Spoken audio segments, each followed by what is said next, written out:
हे WhatsApp. मैं यहाँ पे शाम को इसलिए आया हूँ, अभी इसलिए आया हूँ क्योंकि मुझे लगा कि आप लोग को कुछ जो है शेयर करना चाहिए अपडेट्स, क्योंकि आप लोग को पता हुआ होगा, हो चुका होगा कि कतर में 8 इंडियन नेवी पर्सनल्स लोगों को मौत की सजा सुनाई गई है। यस, मौत की सजा, death sentence by the judicial system of Qatar. Qatar में मतलब इंडियन जो पर्सनल्स है, नेवी पर्सनल्स थे बहुत सारे, तो इंडियन वारशिप में भी वो लोग कमांड कर चुके थे, मतलब ऑफिसर्स रैंक के भी बहुत सारे थे। तो टोटल 8 आदमी को वहां पे डेथ सेंटेंस जो है घोषित कर दिया है, मौत की सजा सुनाई गई है कतर पे। लेकिन क्यों? इन लोगों का गुनाह क्या था, कब डेथ सेंटेंस सुनाया गया था, और इन लोगों को अरेस्ट कब किया गया था, वो सारे डिटेल्स बताऊंगा। और 8 में से उन लोगों का नाम क्या क्या है, उनका नाम भी बताऊंगा यहाँ पे। और ये डेथ सेंटेंस, मौत का सजा सुना दे चुके हैं, तो उसके बाद अभी नेक्स्ट क्या स्टेप लेना बाकी है, और हमारे इंडियन गवर्नमेंट की तरफ से क्या रिस्पॉन्स दिया गया है इसके ऊपर, तो सारा चीज मैं आप लोग को इस वीडियो में बताने वाला हूँ। तो सबसे पहले आप लोग को बता दूं कि ये जो आप लोग ने सुना होगा, कल परसों के दिन पे ये बहुत वायरल हुआ था। ये एक्चुअली ये घटना हुआ था, डेथ सेंटेंस, मौत का सजा सुनाया गया था ऑन 26 ऑफ अक्टूबर, यानी कल के दिन पे, by the judicial system of Qatar. वहाँ पे भी थ्री जुडिशियल सिस्टम होते हैं, जैसे कि हम लोग का डिस्ट्रिक्ट कोर्ट हो गया, हाई कोर्ट हो गया, सुप्रीम कोर्ट हो गया, उसी तरीके से वहाँ पे 3 जो कोर्ट्स है होते हैं कतर में भी। तो वहाँ पे कल जजमेंट निकल के आया, उसके बाद सारे लोग शॉक हो गए, including the external affairs ministers लोग भी शॉक हो गए थे। इवन इनफैक्ट सब लोग, सिटीजन्स लोग शॉक हो गए, क्योंकि देखिए इंडियन नेवी फोर्सेस में ये लोग ऑलरेडी काम कर चुके थे, ऑफिसर्स रैंक के थे, बहुत सारे वारशिप्स में भी ये लोग दान, मतलब क्या बोलो, कंट्रीब्यूट कर चुके थे हमारे देश के लिए, बहुत सारे लड़ाई में भी वो लोग जा चुके थे। और रिटायरमेंट के बाद ये लोग वहां पे जाके, कतर में जाके काम कर रहे थे। कहाँ पे काम कर रहे थे वो भी बताऊंगा, वो लोग वहां पे क्या कर रहे थे। देखिए वहां पे ये लोग आर्म फोर्सेस का सिक्योरिटी एक कंसल्टेंसी सर्विस है, वहाँ पे ये लोग ट्रेनिंग प्रोवाइड्स करते थे हमारे Indian navy, retired navy personnels लोग। वहाँ पे एक कंपनी है, जिस कंपनी का नाम है, मैं थोड़ा भूल सा गया, तो ये थोड़ा देख लेता हूँ। ओके, या डोरा ग्लोबल टेक्नोलॉजीज, एक प्राइवेट लिमिटेड कंपनी है, which is Oman based company. एक एक्स एयरफोर्स के आर्मी ने खोला था, ये ओमान में है, इसका जो मेन हेड ऑफिस है। तो वहाँ पे कतर में भी ये चला रहे, तो वहाँ पे ये लोग जाके काम कर रहे थे, क्योंकि देखिए आर्मी में, आर्मी बोलिए या नेवी बोलिए या एयरफोर्स में बोलिए, कुछ साल तक ही काम करने को मिलता है। वो सारा बताऊंगा तो बहुत लंबा हो जाएगा, तो मैं शॉर्टली बता रहा हूँ। कुछ सालों के बाद उन लोगों को क्या होता है, रिटायरमेंट हो जाते हैं। रिटायरमेंट होने के बाद ये लोग बहुत सारे दूसरे दूसरे जॉब्स में ये लोग इन्वॉल्व हो जाते हैं। तो उसी तरीके से ये लोग ने भी वहाँ पे जाके आर्म फोर्सेस ट्रेनिंग देने का जो जॉब है, वहाँ पे ये लोग जॉब कर रहे थे कतर पे। तो ये लोग वहाँ पे क्या कर रहे थे, जॉब कर रहे थे, एक डोरा ग्लोबल टेक्नोलॉजी से कंसल्टेंसी सर्विस, वहाँ पे काम कर रहे थे, चारों टोटल 8 के 8। ओके, एंड देन इन लोगों को अरेस्ट क्यों किया गया था? देखिए सबसे बड़ा सवाल ये है कि अरेस्ट क्यों किया गया था। देखिए एक्चुअली इन लोगों को अरेस्ट इसलिए किया गया था क्योंकि वहाँ के कतरी इंटेलिजेंस जो एजेंसी है, वो लोग कहते हैं कि दे वर इन्वॉल्व इन एंटी मतलब नेशनल एक्टिविटीज में इन्वॉल्व थे। दे वर स्पाइंग, इसराइल के लिए स्पाई कर रहे थे, ऐसा उन लोगों का मानना है। क्योंकि आप लोगों को पता होगा, पैलेस्टीनियन और इसराइल का ऑलरेडी वार चल रहा है, अभी तक कंटिन्यू चल रहा है। तो ये जितने भी उन लोगों के एक्यूज है, they accuse that the authorities of Qatar accused that all the eight Indian Navy personnel were spying for Israel। उन लोगों का ये एक्यूज है, ये उन लोगों का आरोप है। और ये कितना सच है तो पता नहीं। ये जब ऑलरेडी कल के दिन पे 26 ऑफ अक्टूबर को डेथ सेंटेंस, मौत का सजा ऑलरेडी सुनाया गया। सर आप लोग को पता होगा कि कतर का जो लॉ एंड ऑर्डर है बहुत स्ट्रिक्ट होता है। अगर कोई एंटी नेशनल के बारे में या anti threats, threats for the nation, अगर कतर का जो कंट्री उनके देश के लिए थ्रेट होता है, तो मौत का सजा सुनाया जाता है। वहाँ पे बहुत स्ट्रिक्ट होता है वहाँ पे। तो कल के दिन पे मौत की सजा सुनाया गया है। और उनमें से सारा जो है, उन लोगों का नाम भी मैं बताऊंगा। उनमें से सबसे नाम पहले आता है, मैं बताता हूँ आप लोग को। यस, टोटल 8 बोला था मैंने। टोटल 8 लोगों को, 8 लोगों को मौत की सजा सुनाई गई है वहाँ पे। नवतेज सिंह गिल एक का नाम है, सेकंड का नाम वीरेंद्र कुमार वर्मा, सौरभ वशिष्ठ, अमित नागपाल, पूर्णेंदु तिवारी, सुगु नाकर, पकाला, संजीव गुप्ता एंड सेलर रागेश, ये 8 थे टोटल।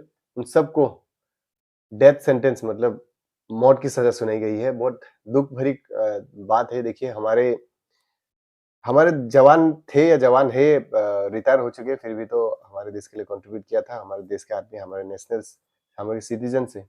तो बुरा लगता है क्योंकि बाहर में जाके अगर ऐसा मौत का सज़ा सुनाया जाता है तो क्या बोलूँ? फैमिली वाले तो कितना दुखी होंगे, क्या पता, क्या बोलूँ? मतलब इससे मतलब दुःख भरी कहानी क्या बोलूँ? मतलब जो फ़ील करेगा ना, जो पछता रहे, उन लोग को पता होगा कि कितना टफ होगा, उनकी फैमिली, उनके वाइफ होंगे, उनके बेटा-बेटी को क्या गुज़र रहा होगा उन लोग के मन में, जब आपके पेरेंट्स को अगर कोई डेथ सेंटेंस मतलब मौत की सज़ा सुनाई दे रही दिए जा रही है, तो कैसा लगेगा आप सोच के देखिए। तो ऐसा हो रहा है वहाँ पे, और वहाँ पे मैंने बता दिया कि वो लोग क्या कर रहे थे, क्यों उन लोगों को डेथ सेंटेंस की घोषित किया गया, वो भी आप लोग को बता दिया। और उसके बाद अभी देखिए वहाँ पे हमारे बहुत सारे जो है मोदी को भी अपील किया था वहाँ के मीतू भरगवा के एक sister who was also navy personal के एक बहन मीतू भरगवा ने अपील किया था, ट्वीट किया था पीएम मोदी को, नरेंद्र मोदी को, प्राइम मिनिस्टर, हमारे honourable prime minister Narendra Modi को, back in July 8th 2022, okay 2022, back in July 2022 को ट्वीट किया था मोदी को कि हेल्प हम लोग को हेल्प कीजिए, हमारे जितने भी ब्रदर्स हैं, हम जितने भी फंसे हुए हैं, हमारे इंडियन पर्सनल्स लोग, उन लोगों को वापस सेफली इंडिया पे लेके आइए। इन लोगों ने ट्वीट किया था, उनके फैमिली मेंबर्स लोग ने कई बार मिनिस्टर ऑफ एक्सटर्नल अफेयर्स में जाके भी उन लोगों ने खटखटाई थी। और इस केस को लास्ट ईयर से 2022 का केस है, ओके, मैं बोलना भूल गया था शायद। तो मार्च को इन लोगों को ट्रायल किया गया था, उसके बाद अगस्त को जेल किया गया था। दे वर यू नो इम्प्रिजन, उन लोगों को अगस्त 2020 को जेल किया गया था।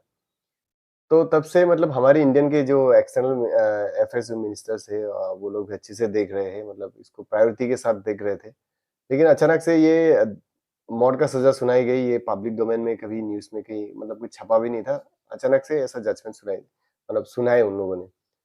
तो ये एक चैलेंजिंग है, वैसे तो हमारे कतर और इंडिया के बीच में अच्छा डिप्लोमेटिक रिलेशन है, जैसे कि 2008 को एक डिप्लोमेटिक एक रिलेशन के लिए एक एग्रीमेंट साइन भी हुआ था डिफेंस कोऑपरेशन के लिए।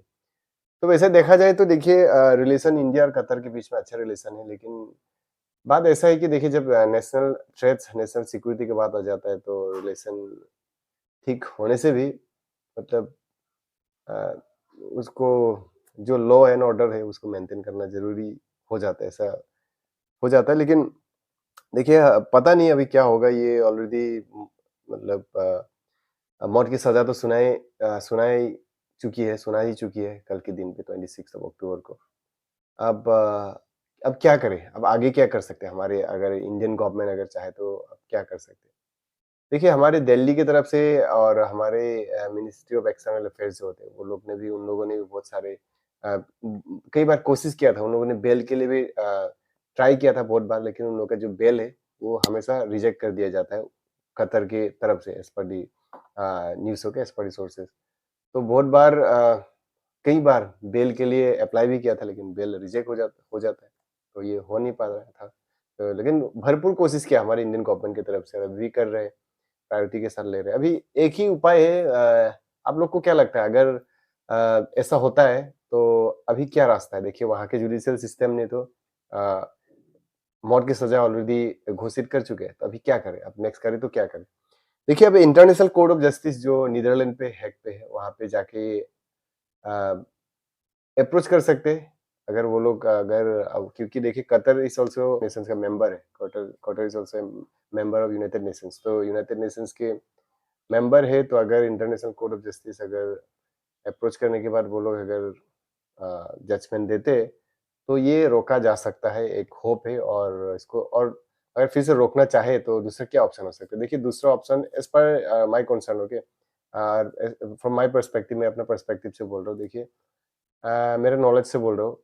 एक तो है इंटरनेशनल कोर्ट ऑफ जस्टिस में जा सकते हैं और दूसरा है अ, वहाँ के अमीर, वहाँ के जो हेड ऑफ द स्टेट है, उनका नाम है मैं थोड़ा नाम भूल सा गया था, नाम बोलते शेख तमीम बिन हमद। उनके पास जा सकते हैं क्योंकि वहाँ के स्टेट के हेड हैं। उनके पास लेजिस्लेटिव के पावर भी होता है, एग्जीक्यूटिव पावर भी होता है, जुडिशियल पावर भी होता है।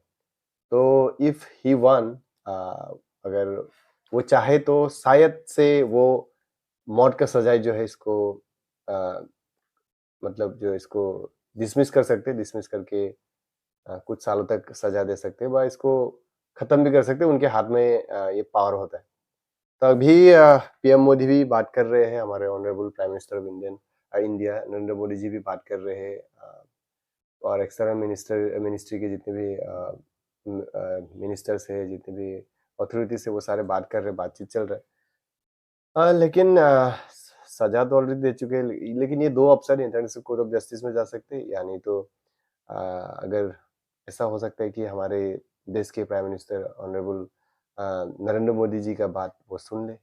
अगर ऐसा हो जाता है भाई, क्या बोलूं, लक खुल गया। अब सोच सकते हैं ये खुशी का, इससे अच्छा खुशी का मतलब वो क्या हो सकता है, बात क्या हो सकता है ना। आशा करते हैं ऐसे ही हो जाए, हमारे honourable prime minister Narendra Modi ji का बात वो लोग सुन ले, सुन के वहाँ के अमीर अ, शेख तमीम अगर चाहे तो इसको रोक सकते हैं। तो मैं भी प्रार्थना करता हूँ कि ये इसको रोक दे, ताकि सारे के जितने भी उन लोग का जो फैमिली जितने भी मेंबर्स है, फैमिलीज़ है, वो सारे बच जाए और वो लोग भी बच जाए। क्योंकि देखिए, अगर कोई एक आदमी मर जाता है फैमिली में, हेड ऑफ द फैमिली, तो उनके जितने भी बच्चे बीवी बच्चे जितने भी माता-पिता सब लोग मतलब क्या बोलूँ, बर्बाद हो जाते हैं, सब कुछ बर्बाद हो जाता है। तो कैसे भी हो, पता नहीं कैसे हो सकता है ये, लेकिन हो जाए, मैं तो ये चाहता हूँ। आप लोग भी दुआ कीजिए, ये सारे के सारे जितने भी हैं, ये लोग को मौत की जो सज़ा है वो डिसमिस करके वो लोग सेफली इंडिया वापस घूम के आ जाए। और जो एक्यूज़ जो किया था, जो आरोप लगाए थे, वो आरोप जो है गलत साबित हो जाए। तो ये था, मुझे लगा कि आप लोग को ये मुझे थोड़ा शेयर करना चाहिए, तो थोड़ा मैंने आप लोग को बता दिया कि कैसे क्या हुआ। तो मिलेंगे अगले ऐसे ही इंटरेस्टिंग टॉपिक के, तब तक के लिए सेफ रहिए, सुरक्षित रहिए। पता है, टेक केयर।